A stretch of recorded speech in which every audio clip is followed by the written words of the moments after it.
morning students. Once again I welcome you to my video lectures on signals and systems, and in the last class I explained causality property. Now I will take up next property, what is known as time invariance. Time invariance is another property, something related with time in continuous time systems as well as in discrete system. It is time invariance. A system is said to be time invariant if a time shift in the input signal results only in the same time shift in the output signal. So to understand this statement, this is carried out. So time invariance property is tested in two steps. So when you follow these steps, you will understand this the statement of this. First step is take xt and give it to system.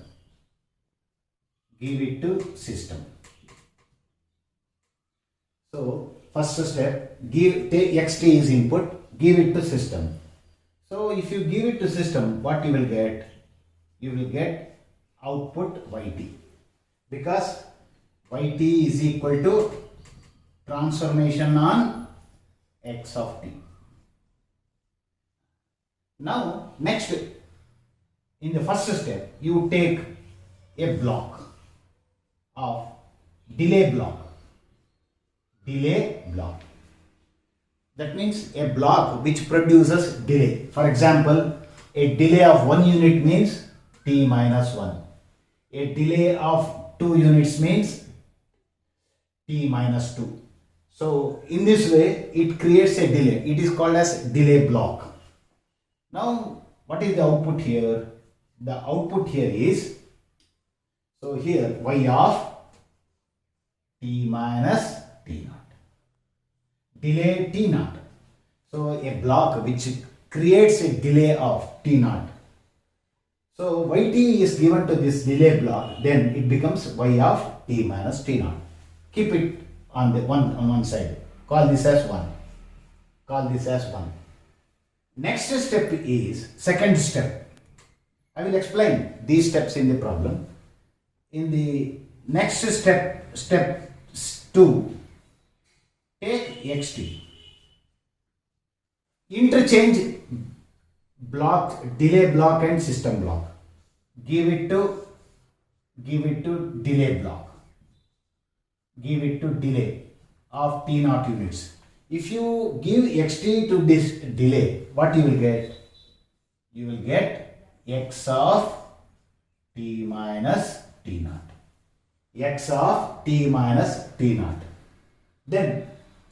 Then you give this to system.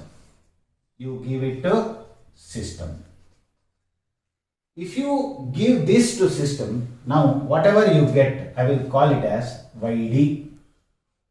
I will call it as yd. This is different from the first one. So first take input, give it to a delay block, then a delay is created. T minus t naught means a delay. Advance means t plus t naught. Then give it to system. Then we will go to get yd. This is step 2. Compare these two. If a system is time invariant, then 1 and 2 are to be same. That means yd has to be same as y of t minus t naught. So if a system has to be time invariant, then these two are to be same. I will take example and I will explain. So these are the two steps. You will understand these steps only when I take up a problem. First problem. And one thing, keep it in mind, if a system is time invariant, then we call it as a fixed system.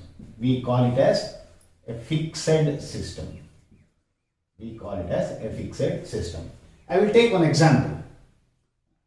First example. Now I will take two examples. One example for time variant system, that is not a time variant, is also called as time variant system, and another one is time invariant system. First you take time variant system because you will understand these two steps.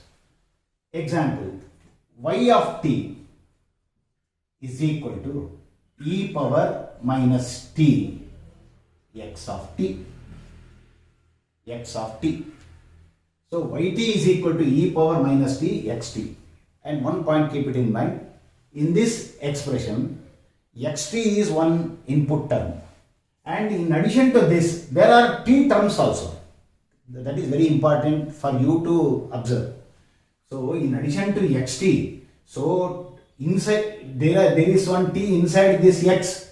In addition to this xt, there is one more t in the exponential term, that is exponential decay.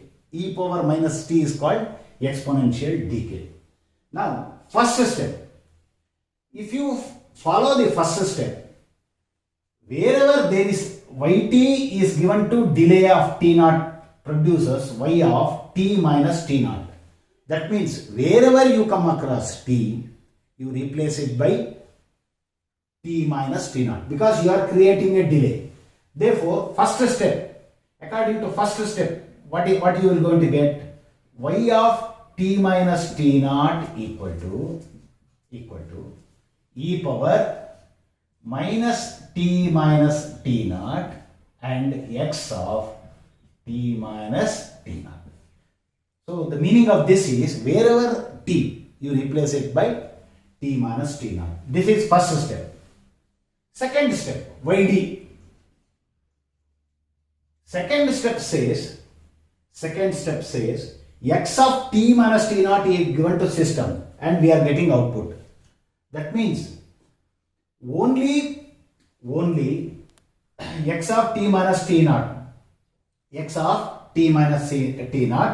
is given to system, you are going to get yd. Now if you have to write yd, it is to be written like this, e power minus t, because this has nothing to do with input signal. Next is xt, x of t minus t naught, because here x of t minus t naught is given. Therefore, wherever xt, we have to replace it by t minus t naught. Compare these two. If you compare these two, they are not same. Comparing these two, they are not same. Hence, the system is time variant. So first step, wherever t, replace it by t minus t naught. In the second step, only when you come across x signal, you replace it by t minus t naught. Compare 1 and 2. If they are same, then it is said to be time invariant. Otherwise, it is time variant. I hope you understood this example. I will take one more example. Now, I will take second example. In the second example, the one and only time term is xt term. Now, first you have to write first step. So, first step, according to first step, wherever t, replace it by t minus t naught. Therefore, here, according to first step, it becomes y of t minus t naught equal to e power x of t minus t naught. This is according to first step. Second step, we are giving x of t minus t naught to this system, and only in the input you have to take t minus t naught. So here one and only xt is here. Therefore, second step yd is equal to e power x of t minus t naught. Now they are same. Hence, the system is time invariant. Time invariant. Time invariant. In the next class, I will work out some problems on discrete signal systems. Thank you.